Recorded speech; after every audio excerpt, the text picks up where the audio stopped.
தமிழர்களே, நீங்கள் என்னை கடலில் தூக்கி எறிந்தாலும் கட்டுமரமாகத்தான் நடப்பேன். அதில் ஏறி நீங்கள் பயணம் செய்யலாம்.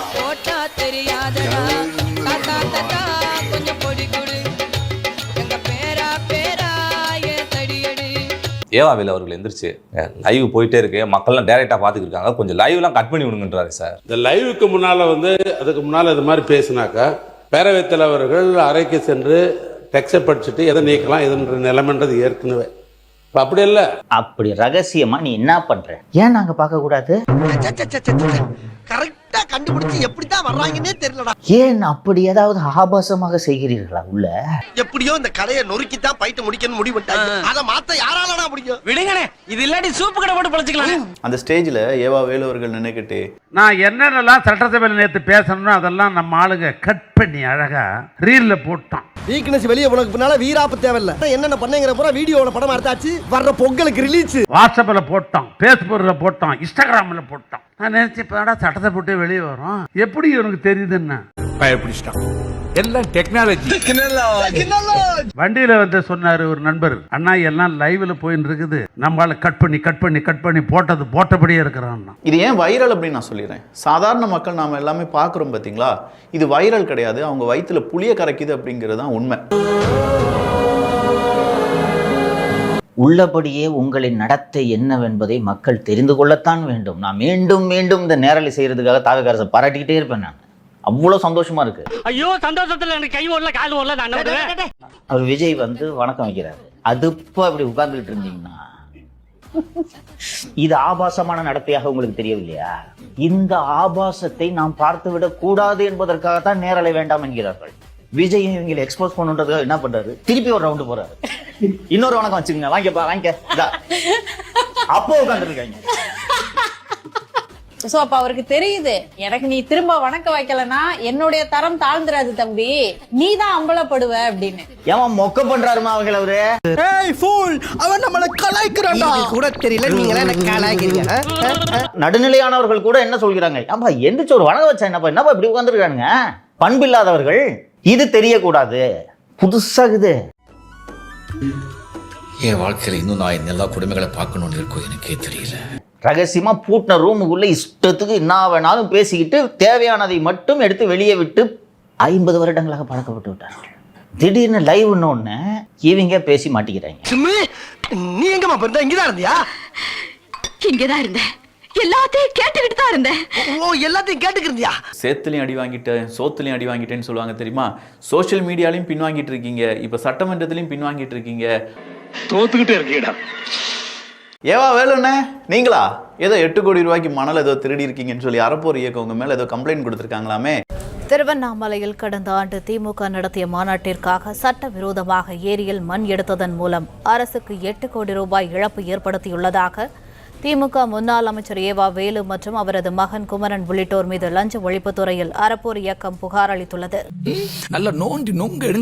ஏவாவேலுவோட மகன் குமரனுக்கு சொந்தமான ஒரு மிகப்பெரிய இடம், 120 ஏக்கரா என்னமோ சொல்றாங்க. இந்த இடம் பள்ளமான இடம், இவ்வளோ இடத்தையும் மேடாக்கணும் அப்படின்னு சொல்லிட்டு ஏரி மண்ணை சுரண்டி வறண்டி அள்ளி கொண்டு வந்து அந்த இடத்த ஃபில் பண்ணிருக்காங்க. இதுக்கான ஆதாரத்தோட அறப்போர் இயக்கம் இன்னைக்கு புகார் அப்படிங்கறத கொடுத்திருக்காங்க. பொதுவாக விதிகளின்படி இது போன்ற ஏரிகள்ல நீர்நிலைகள்ல இருந்து மண் எடுப்பது 1 மீட்டருக்கு கீழே வந்து அந்த மண்ணை எடுக்கக்கூடாது. ஆனால் அதற்கு மேலே எடுத்திருக்கிறார்கள், 3 அடியிலிருந்து 7 அடி வரை மண் எடுத்திருக்கிறார்கள் என்று அதில் குற்றம் சாட்டப்பட்டிருக்கிறது. நீயா? ஆனா நீ பயங்கரமான ஆளியா, எவ்வளவு தூரத்துல இருந்தாலும் கரெக்டா சுமல் பண்ணி வந்துடுற, எப்படியா? இதுக்கான ஆதாரத்தையும் அறப்போர் கொடுத்திருக்கு அப்படிங்கிறப்ப ஏவாவேலுக்கு இப்ப புத்திர சோகத்திற்கான காலம். ஏவாவேலு மகன் குமரனை தூக்குங்க.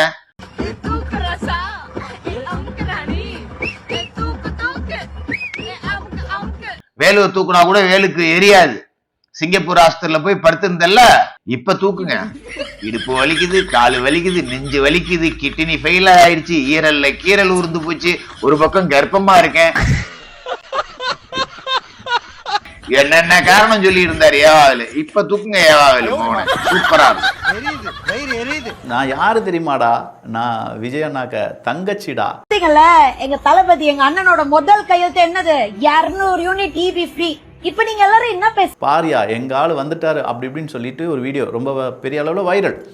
இன்னைக்கு அதே அக்கா வந்து இல்லை நான் தப்பா உணர்றேன். ஆல்மோஸ்ட் 2-3 மந்த்ஸா நம்ம சாமானிய மக்களுக்கு அவங்களோட ஈபி பில் அவ்வளோ அதிகமா வந்துட்டே இருக்கு. எனக்கும் இதே நிலைமை தான். ஜூன் மந்த் வந்து திருப்பி 11,975. போன ஜூன் எவ்வளோ கட்டணும்? 2,500. ஓகேங்களா? இந்த ஜூன் எவ்வளோ கட்டுறோம்? 12,975. கொஞ்சம் பொறு, மிஷின் நிக்கிறதுக்கு எதுக்கு என்ன இருக்கு? நீ எவ்வளவு பேசிருக்காங்கறத மிஷின் இப்ப சொல்லு. ஏங்க மிஷின் பச்சை கட்ட மெட்ராஸ்ல வண்டி ஓட்டுறீங்களா? ஆமா. சாமானிய மக்களுக்கு அவங்களோட ஈபி பில் அவ்வளோ அதிகமா வந்துட்டே இருக்கு. எனக்கும் இதே நிலைமை தான். 650 ரூபா. 650? இன்னைக்கு தமிழ்நாடு எலக்ட்ரிசிட்டி போர்ட்ல இருந்து ஒரு செய்தி வெளியாகி இருக்கிறது. இது ரொம்ப பெரிய அளவுல தவறு, நீங்க ரொம்ப தப்பான விஷயங்களை சொல்லிட்டு இருக்கீங்க, இதுதான் அதனுடைய உண்மையான ரீசன் அப்படின்னு சொல்லி அவங்க என்ன செஞ்சிருக்காங்க, தமிழ்நாடு அரசாங்கம் சார்பாக, தமிழ்நாடு எலக்ட்ரிசிட்டி போர்டு சார்பாக ஒரு விளக்கம் அப்படிங்கறத கொடுத்திருக்காங்க. அப்படின்னு போட்டு கொடுத்துட்டானா? உண்மை பூரா சொல்லிட்டாங்க. தமிழ்நாட்டில் தொடங்கப்படுகிற எல்லா திட்டங்களையும் தமிழ்நாடு இருப்பது எந்த பிழையும் இல்லை.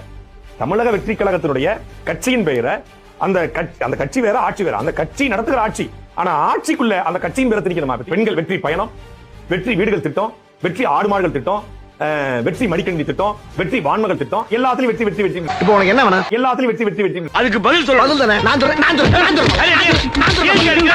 பதில் கேட்டா அடிக்கிற. அடிக்காம என்ன பண்ணுவாங்க? தனி மாட்டுப்பல வாங்க வாங்க. ஏண்டா இவ்வளவு பெரிய கோழி செத்து கிடக்கு, அதுவும் கண்ணுக்கு தெரியல.